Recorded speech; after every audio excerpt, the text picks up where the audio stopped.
All right. Thank you for staying with us this morning. The conversation is about what has been brewing, especially in the public space, about what former President Olusegun Obasanjo, what he said at a forum, and about this government, the administration of President Bola Ahmed Tinubu, and in which he said, under him, the nation has assumed the status of a failing state. That Nigeria now has the status of a failing state, and he even talked about corruption. That in 2020, in the last 1 year, so to speak, billions of naira, in fact, he said in cash, has exchanged hands under his watch. These are some of the things he said. And, it's the dust has not settled since then. And these are some of the issues that we are seeing at this particular time. And, the president trusts his handlers are not just sitting out to just have it.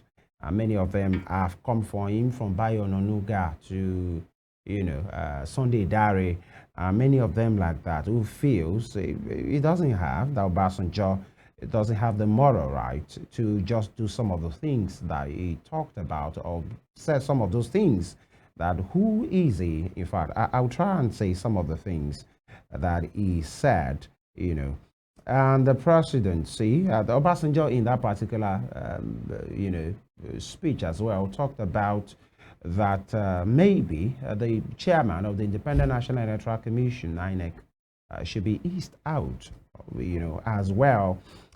He called it leadership failure and state capture in Nigeria. That is what he said.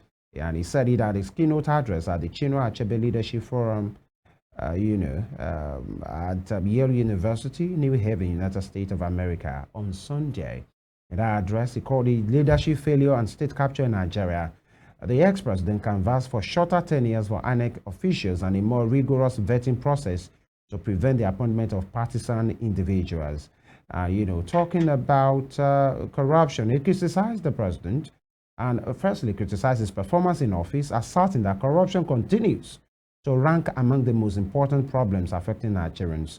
He said, and I quote, more than 700 billion naira in cash bribes were paid by citizens to public officials in 2023. Most bribes are paid in the street or a public official's office. Private sector bribery is increasing, but continues to be less prevalent than in the public sector. Corruption goes with power. Therefore, to hold any useful discussion of corruption, we must first locate it where it properly belongs, in the ranks of the powerful. Corruption in Nigeria has passed the alarming and entered the fatal stage, and Nigeria will die if we keep pretending that she is only slightly indisposed. And of course, we get to the response of the president, the president handlers. Now, to shed more light into this for us and look to the substance of the matter, because the president handlers are saying President Obasanjo doesn't have the moral right, and he's not the kind of leader to even emulate. And so whatever he's saying should be discountenanced. But then we have with us Dr. Katch Ononuju. He's the Director General at the Heritage Center. He joins us virtually this morning. Dr. Katch, good morning. Good morning, my dear. Yes, good to have you here with us. Thank you, people, for having me. All right, and it's our pleasure. And, the war of words between OBJ, as it's fondly called, former President Matthew Olaremu, Olusegun Obasanjo, former Nigerian president, and the presidency now, under the leadership of President Bola Ahmed Tinubu, back and forth. And essentially, the use of strong words in that speech by President Obasanjo, categorizing Nigeria as having assumed the status of a failing state. He talked about corruption. I'm sure you've seen it, you've read it, and of course, in my introduction, what do you make of the former President Obasanjo's speech? Let's look at the substance and, of course, as they say, the content and the container as well, before we even look to the response of the presidency. What do you make of it? Any substance at all? The substance was correct. The context was correct, and the language used were precise. And I don't think we are at a stage where ambiguity should be employed. No. We should be very direct, precise with our language, and correct in our choosing of words. I think Obasanjo has done the right thing, the way an elder will do it. In communities, the question is, the elders are asked, what did you say? What did you do when you noticed it? Obasanjo, in his characteristic manner, has said it, and what he said was correct. The policies being pursued by the government are correct, but they were not properly implemented. And I think that's what they should take home from his words. He says, yes, we agree. You have done the removal of the subsidy, but it was not properly implemented. When Obasanjo removed subsidy, when Jonathan removed subsidy, they went about with palliatives. Where are the bosses on the streets? So that just means policies announced without the implementation protocols that will go with it.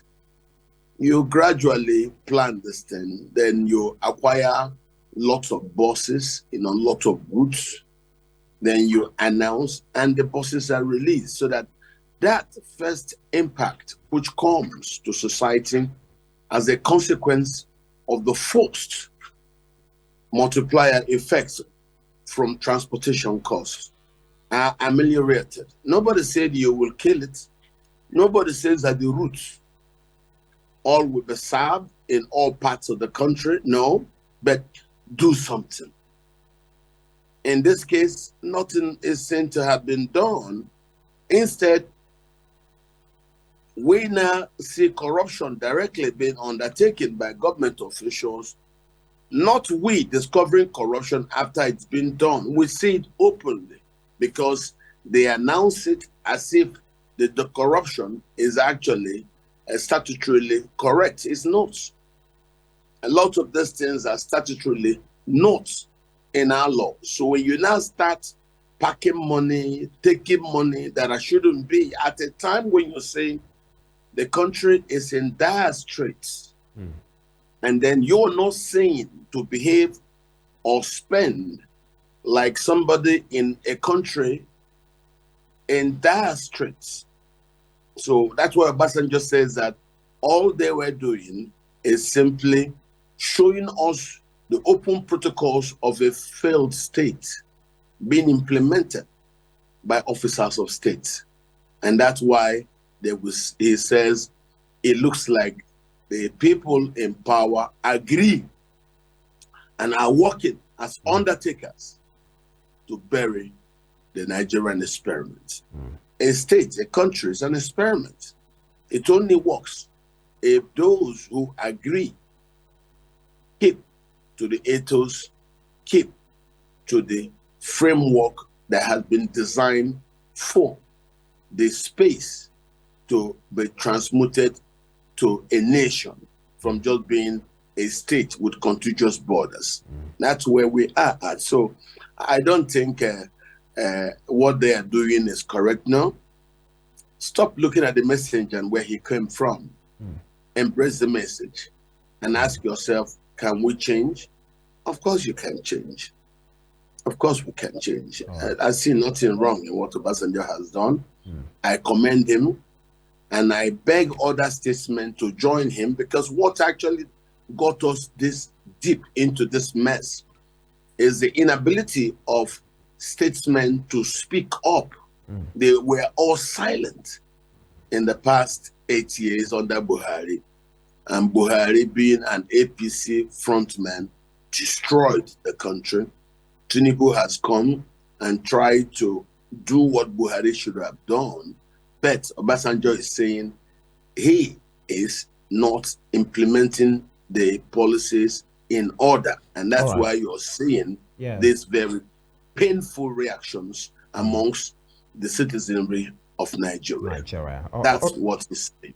Right, Dr. Katch, we'll look at the messenger, in a while, short while, but, but that broad categorization, of Nigeria as a failing state, many persons will say, let's look at the matter. There are indices that will be looked at for a nation to be categorized as a failing state. And that's the word that former President Obasanjo used to say. The status of Nigeria now can be said, to be the failing one. So do we have the indices of a failing state right now, or that use of word is quite extreme, in your own opinion? Are the indices there? Take, for instance, the way the chief of army staff was removed from office is the way of a failing state. He came there doing what he's doing. They didn't like him. And the cabal who were put together there by the previous APC government did what? Took him out. And the president himself was shocked.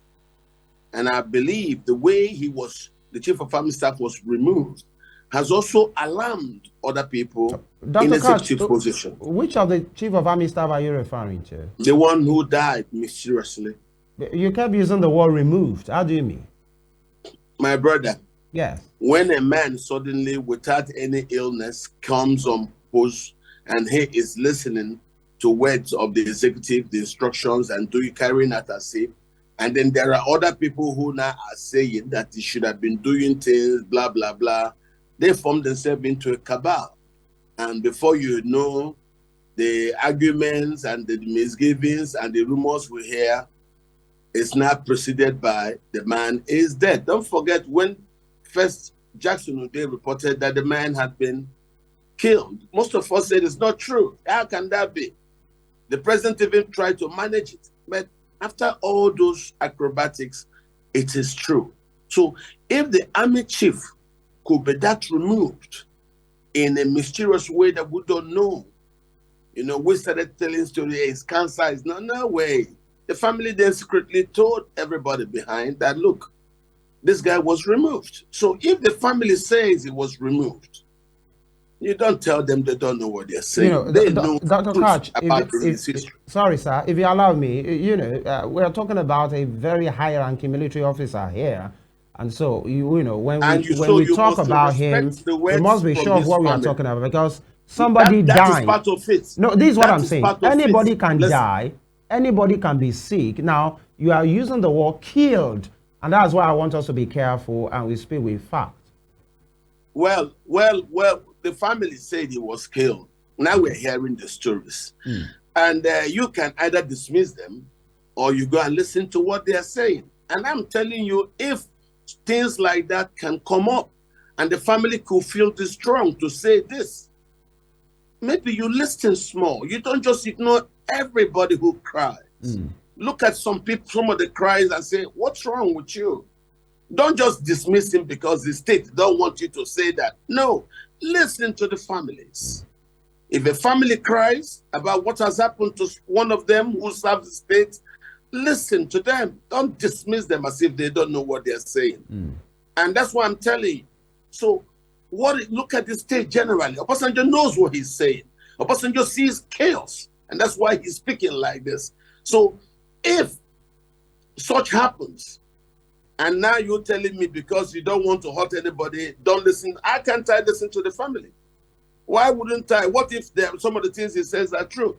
What Jackson O'Day said now rhymes with what the family is saying. That's why I'm telling you, don't dismiss the family. So let's keep that a track. That way you respect the dead by respecting the voice of those who own the body. Then I'm telling you, so if Obasanjo looks at such things and looks at chaotic actions in other specters of our national life, why wouldn't you say so? Why wouldn't you? Didn't you hear what Adeboye said? That Naira will have been 10,000 to 1, if not the intervention of, according to him, his prayers. That just tells you things have gone helter-skelter. So why are we there? As I'm talking to you now, Have we resolved the security crisis? No.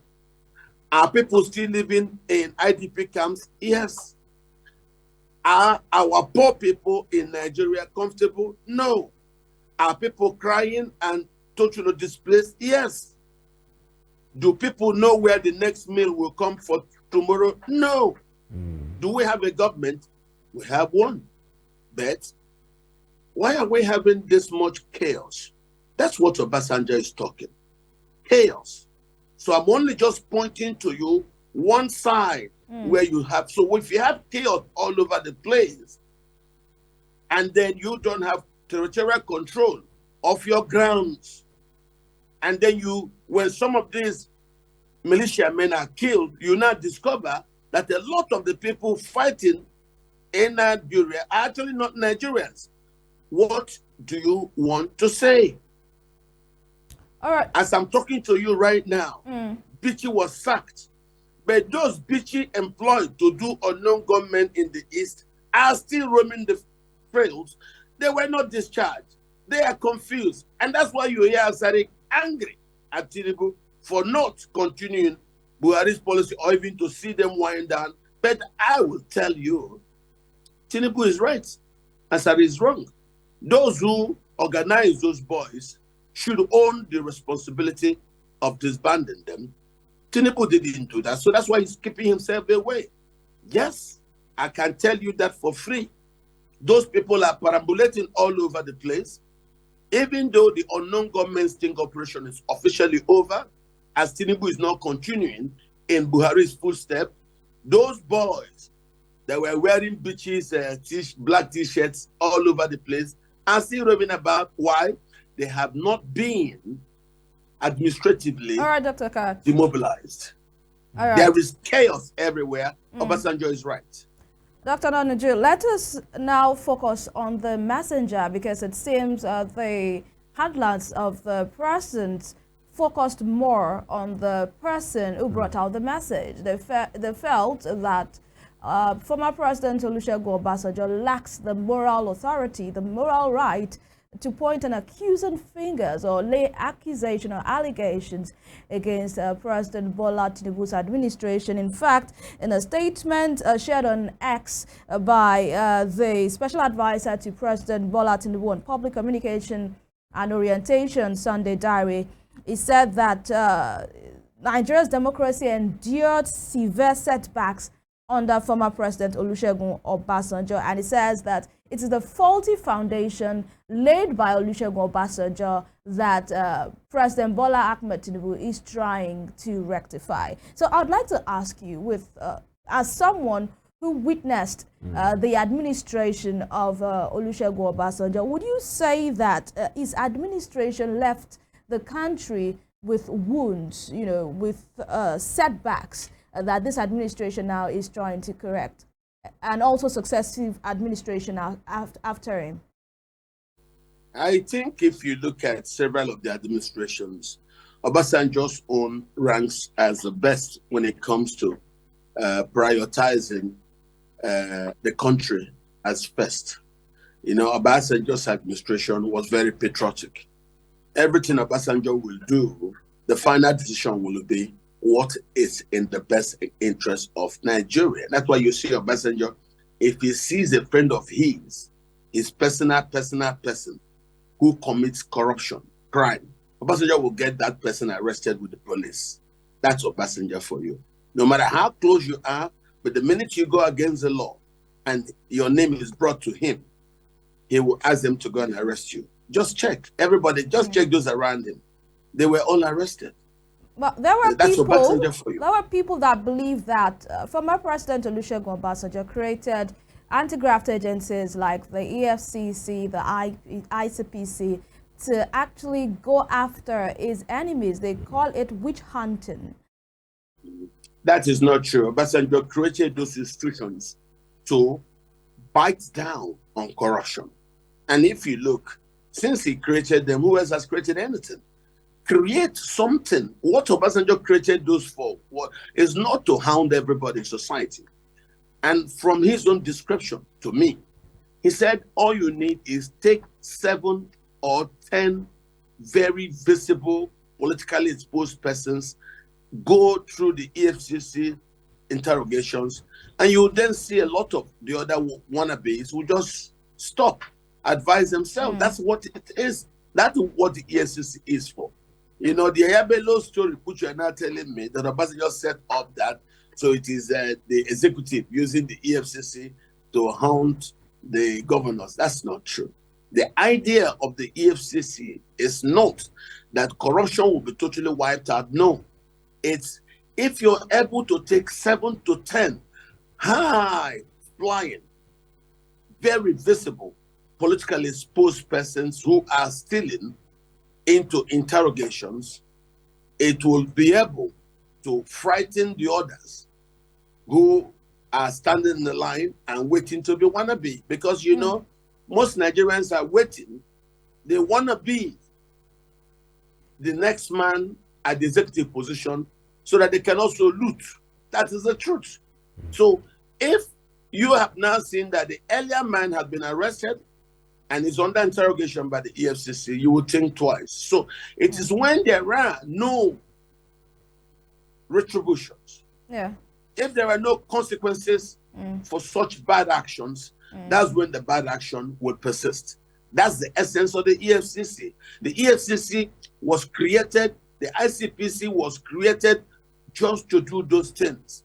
They are not going to wipe out corruption totally, but they will be used to go at some people in society whose ordeal will frighten and tell others in society this is not a good path to go. All right, Dr. This Ononuju. is why they were set up. So they have their own job, and the way they can be used, yes. But when the APC now turns it into an instrument of their employment of new members, that is wrong. You know, you use a man, frighten him, then he now says, okay, just like Adam Oshomola said, once you join our party, your sins are forgiven. That is wrong. Obasanjo doesn't do that. All right, Dr. Ononuju, permit me to butt in here. Now, if you say that Olusegun Obasanjo's administration is the best we've had so far, which is in contrast to what the handlers of the president, or I should be specific now, what Sunday Dare, who is an aide to President Tinubu, said, who says that Obasanjo's administration was the worst we have had because he laid the foundation for what we are now reaping now. Where would you say we got it wrong? According to your Obasanjo's administration, is still the best we've had. Now, we've had successive administrations from Umar Musa Yar'Adua, Goodluck Jonathan, Muhammadu Buhari, and now the current administration of President Bola Ahmed Tinubu.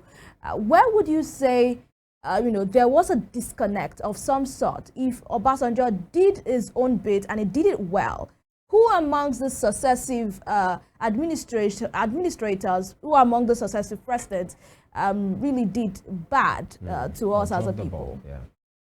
We lost it with Buhari. When Buhari came in, Buhari was not happy that the economic policies of trying to allow a free and transparent market system and then to have transparent and free elections had made society so free. Buhari wasn't for that. Buhari wanted to control. So Buhari moved on to control, seized fiscal policy, seized monetary policy, and before you knew it, the economy just dived into a recession. If you say we lost it during Buhari, the people voted in Muhammadu Buhari because they were not satisfied with what Goodluck Jonathan was doing. In fact, people said the economy under Goodluck Jonathan was not rosy as well, and that was why people voted for an APC. Under Goodluck Jonathan, we became the fastest growing economy in Africa, one of the very best in the world. But did it reflect with the people? Listen, because under the people Goodluck were disgruntled. Jonathan, the records are there. Under Goodluck Jonathan, yes, the records are there. We became the largest economy in Africa. We became the fastest growing in Africa, one of the fastest growing in the world. Lagos expanded. Take Lagos, for instance. Lagos expansion sustained under Goodluck Jonathan.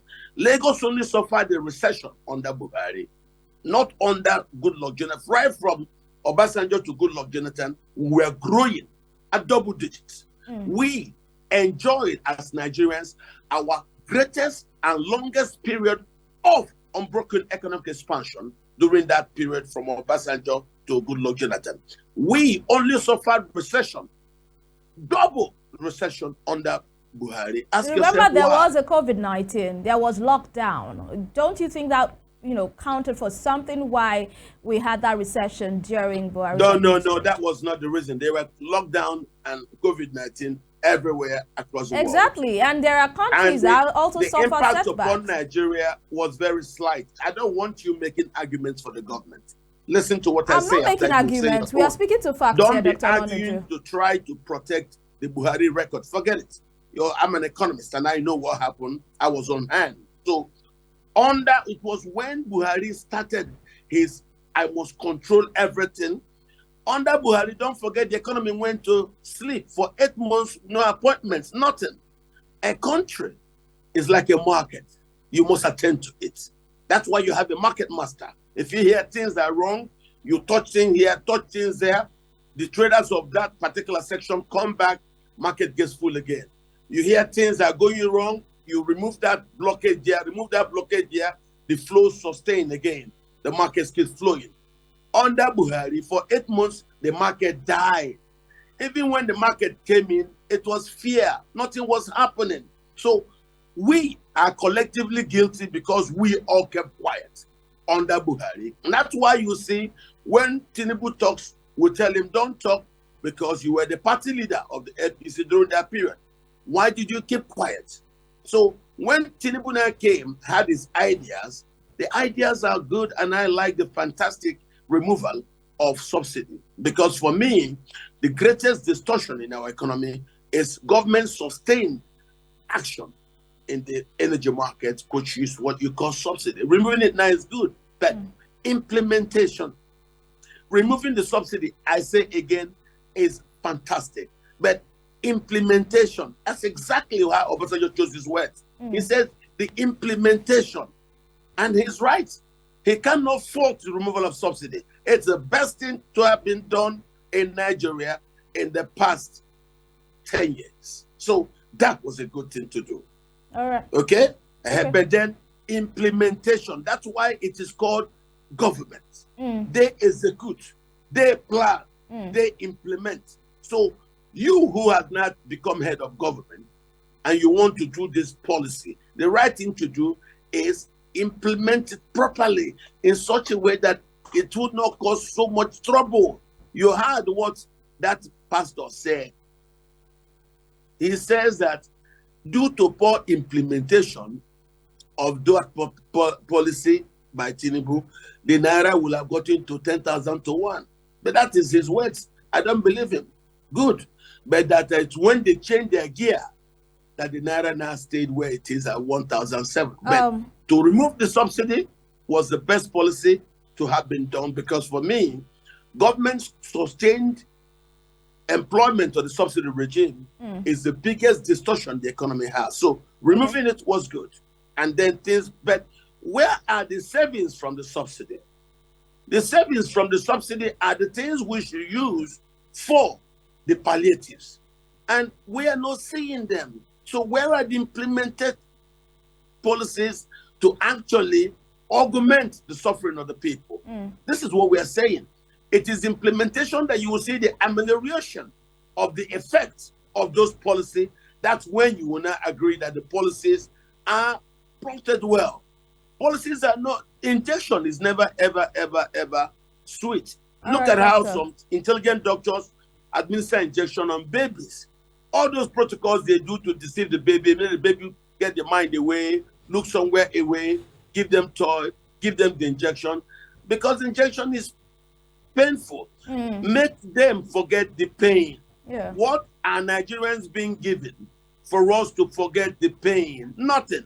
It is just raw, bare knuckle implementation, and that's where it is painful. The policy is good. implementation. All right. Read what Obasanjo says. He says the implementation. Understand that. And Obasanjo is very well qualified to speak. He's a Nigerian. That's the barest minimum qualification you need to speak on issues about our country. He's a Nigerian. The fact that he served before, if you want to compare his record, check the economic indices of his record. The minute he came to power, he started traveling everywhere to show off Nigeria's image. So once they were agreed that a government has come that they can do business with, they started talking to them. Next thing he did, he looked for the best from all around the country, not just the best from where he worked in Abuja. All right, As Tinubu is now carrying the best of those he met in Lagos. Understand what I'm telling you? Yes, I do. I like a lot of what the government is doing, but they need to do it, implement it properly. Good, good, good. Thank you so much. Now, before Femi comes right in, you made mention, earlier on that the removal of fuel subsidy was an excellent policy. It was something that had to be done. Now, with the clapback by the president's handler on former President Olusegun Obasanjo, they made mention of the fact that they stressed that President Olusegun Obasanjo should apologize to Nigerians for failing to lay the necessary infrastructure for country's progress. Now, there are people who believe that the current president, Bola Ahmed Tinubu, owes Nigerians an apology. And that's in the removal of fuel subsidy that should have happened in 2012, where he and so many others led protests all across the country. They called it Occupy Nigeria against the administration of former President Goodluck Jonathan. But the same subsidy that he fought against not to be removed is the same subsidy he removed on his very first day in office. And people believe that he owes, Nigerians an apology for what he did not allow to happen in 2012. Do you also subscribe to that? You are looking for an apology. He has already given you an apology. He gave you the apology through one of them. It's a group action. And that group action, I have seen, Pale has already said, we are sorry. You remember the immediate past governor of, Ekiti? Exactly. He has apologized. Was that an apology? Does that count as an apology? Femi has said that we're sorry. We oppose subsidy then due to politics. Subsidy should go. And just as he has said it, most of us have accepted it and have moved on. Dr. Ononuju, was that an apology really or a mockery? Because I watched the video. No. He's just, listen. When a man confesses the truth that he's been denying for a very long time, you accept him. Okay? So that should count as an apology. You're not asking him to come and make the confession on bended knees. It doesn't matter. He has said it and we've moved on. So the fact that he has agreed that Goodluck Jonathan was correct and he has come to remove the subsidy, that's why I tell you that was a fantastic way. But what Obasanjo is saying is that the way the removal was implemented, that's all. So let's not put too many things in this. If you want to compare regime to regime, the economic indices will show you the amount of growth we achieved during the Obasanjo years. Did we get that in the first 8 years of the APC? No, we didn't. Instead, we suffered consecutive periods of recession, economic recession, for the very first time, in the 24 years history of our democracy. So that's the problem, because government, they say, is a continuum. But I also think party government, because it's the party that goes to election. The party that was elected is the APC.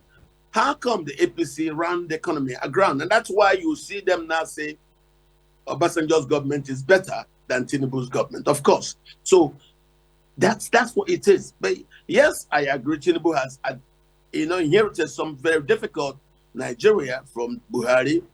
How he goes about it, I wish him the best.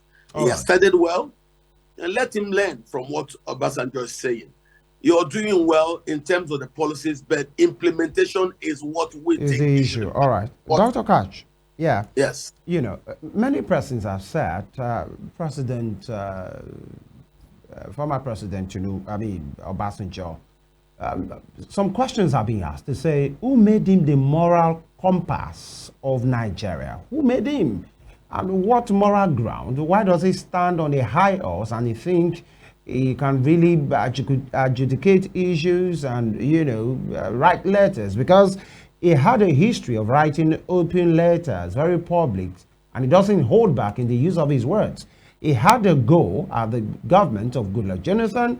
He did that, for the 8 years tenure of President Muhammadu Buhari. In fact, Garuba Shehu, January 2, 2023, how to describe, while defending President Muhammadu Buhari, said, describe Obasanjo as a morally squalid person.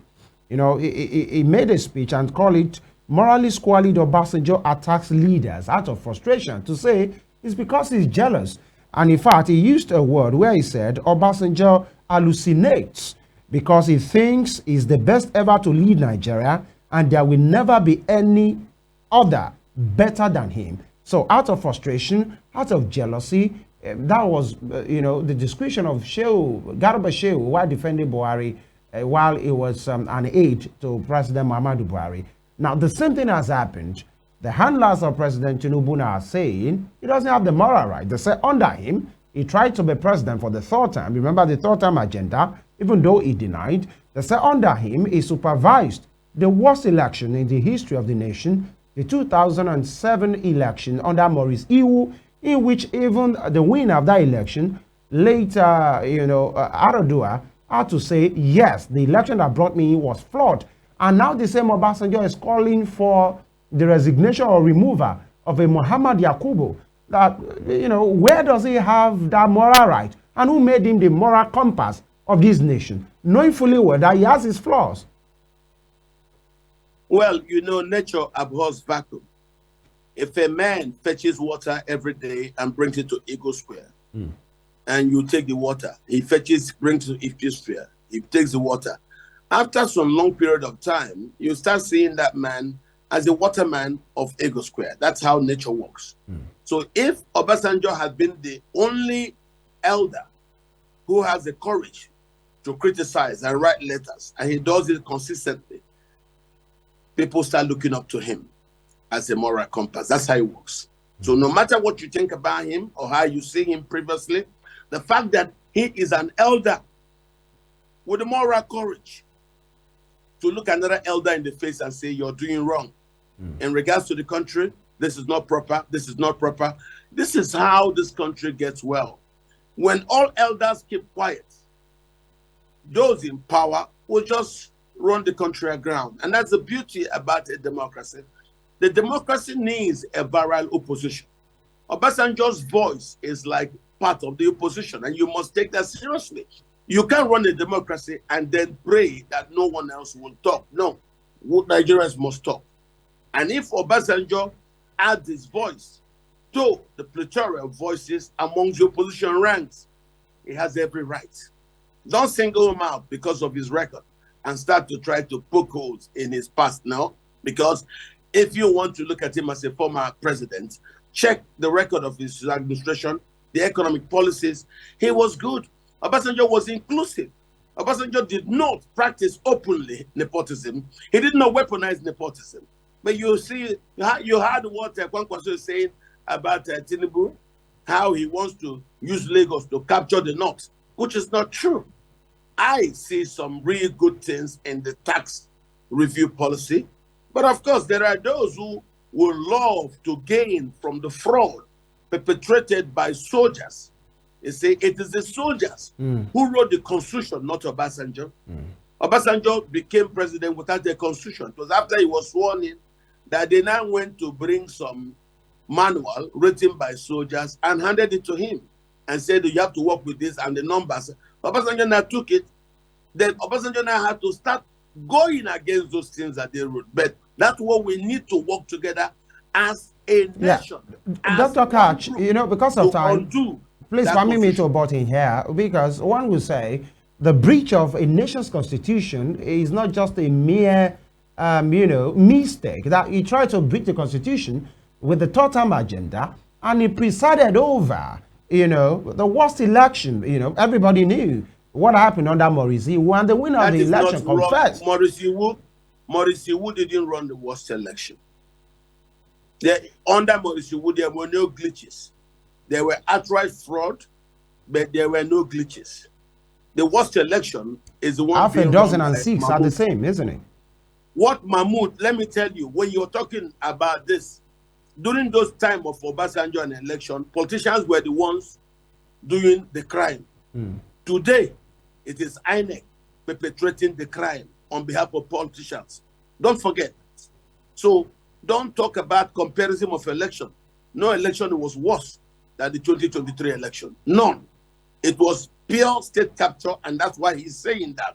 So we have now increasingly are hearing the word state capture creeping, because the current leaders have now perfected the strategy of using the judiciary and INEC, their ownership of judiciary and INEC. Look at Governor Wike. He epitomizes the worst in this case of state capture. Wike's wife is a judge. Wike's brother is in INEC. And Wike is openly corrupt, dirty. He is actually... That's a character assassination, Dr. Katch. No problem. He can take me to court if he doesn't like it. I have every right as a Nigerian to be pointedly honest. Wike's way undermines our democracy. It undermines the rule of law. And this is the truth. All right. Doctor, because we have to move... Wike is minister because he helped to undermine the electoral process in Rivers State. And if we can promote leaders based on such actions, we are going nowhere. Dr. Katch, because of time, permit me here. You talked about the intervention of elders, especially in African setting. They have to intervene, they have to mediate, they have to counsel. One would say there is a T.Y. Danjuma who speaks occasionally, speaks to power and then rest. There is an Abdulsalami Abubakar, occasionally he will speak and rest. Many of them, that why is it Obasanjo every now and then? That maybe, he pitched his tent with Peter Obi at the 2023 election, and Peter Obi lost, and maybe that's why he wouldn't leave the neck, of this administration in a chokehold. That is not true. T.Y. Obasanjo is senior amongst the elders of the class you're calling. Yeah. T.Y. Danjuma. So all of them relate to Obasanjo, their frustrations about the system, and Obasanjo is the voice total of the aggregation of the frustrations of all these people you've called, from T.Y. Danjuma to Abubakar, all those elders. When they now voice out their frustrations to Obasanjo, Obasanjo will now aggregate those angers and write his letter and speak on behalf of that generation of elders. So what he says is not normally his words. Obasanjo is a vessel through which the generation of those class of elder statesmen speak to the country. When you hear Obasanjo talk, it's not just Obasanjo talking. No, it is Obasanjo voicing the sum total of the feeling of the elders of his generation. Thank you, Dr. Katch. I'll take this as your part in short. Part of what Obasanjo said was more than, and he was very categorical. For whoever knows him, he doesn't hold back on what he believes in. He said more than 700 billion naira in cash bribes were paid by citizens to public officials in 2023. Most bribes are paid in the street or a public official's office. Private sector bribery is increasing but continues to be less prevalent than in the public sector. Corruption goes with power. Therefore, to hold any useful discussion of corruption, we must first locate it where it probably belongs, and he says, in the ranks of the powerful. Do you think this government is corrupt, or the body language encourages corruption, in clear terms? Well, the government being corrupt is a consequence of them being a continuum of the Buhari administration, and the fact that they really are not that strong to interrogate Buhari. Because when you interrogate Buhari and his official, what you hear is, why are you asking questions? Are you not part of the government? Are you not a member of the party? But I don't think the people under Buhari committed those corruption in the name of the party. But when Tinubu's people want to talk, they say, Why are you asking questions? Are you not part of the government? Are you not part of the party? If we commit offense, why should it be you asking questions? But they're the ones in power, and that's you can understand. So when he talks about corruption being collected on the streets, yes, the greatest amount of appointments were under Tinubu were done in the past 1 year, and a lot of the money being given on the streets for people to take and then use that to get other people's name into positions of authority. That's what he's speaking to. A lot of people paid bribe to gain positions. That is a fact. If you don't know, go and investigate, interrogate. So that's the problem. Some of them who even paid money to government officials to gain appointments, some lost. Some, their money was taken and they did not get it. That's what Obasanjo is referring to.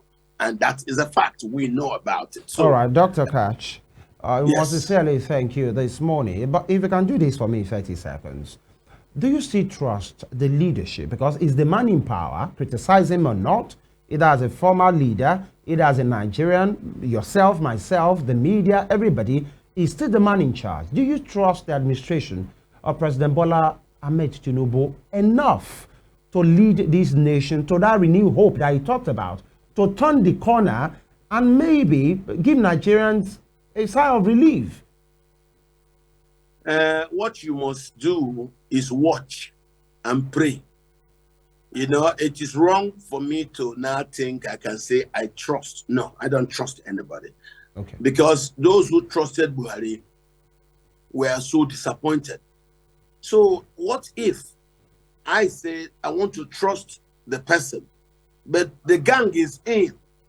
May be the problem. The gang may not allow him to achieve what he wants to achieve. So now that Tinubu said, trust me, I'll renew hope.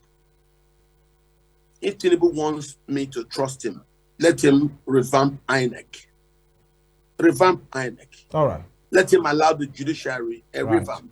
Because if under you, INEC is getting worse, the same INEC that some assaulted the election claiming there was a glitch, if you don't revamp that INEC, I won't trust you.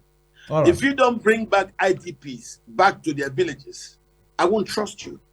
If that was what the chief of family staff was trying to do, to return IDPs to their villages, and then he was now removed, I won't trust that government. All right. Until things are done, I won't take it. So I want to trust a government that I see that is doing something, that I see it's implementing protocols I've put in place for the people. That's what I want to do. Yes, we must sincerely thank you, but permit me to just squeeze in one. And you are a communication specialist, and of course, you know, a strategist as well. Just a few days ago, the media office of the president, Willen, was restructured, and many persons have been appointed. Sunday Dare is now in the saddle. Daniel Bwala is now in the saddle. Bayo Ononuju has been there before. Ajuri left, and it has been restructured. You know, senior special assistant or special advisor on this, special advisor on that, and now he has 3. As a communication specialist, do you think it's just mere protocol? Because many persons are saying it's like Tinubu is big on the media and maybe he's ready for the media war or propaganda. Do you think this is normal? And we are talking about cutting of cost. Now he has 3, you know, special assistants speaking on communication for the presidency. Do you think it's normal, or is a grand attempt for him to, you know, spin things, or just big on propaganda? Well, the government has every right to be afraid of the people, and that's why he will want to spend heavy on propaganda. But propagandists do not change the reality. What they only do is to propagate the positions they want you to go. Yeah. What will change the situation for us as Nigerians is not the people Tinubu hires. No, it is the policy and their implementation. No matter how many announcements they make or how many people they bring on, there are people who on their own are quite good. But it was like Lai Mohammed working for a Buhari administration.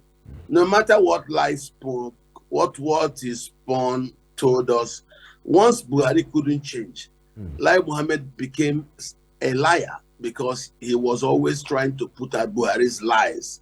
Because the more you keep turning out these things to people, All and right, people Dr. find Katch. every time it is a lie, All right. because the executive, who are the policy drivers, do not change their ways. All right. Then you, who is the spin master, will be seen as a liar.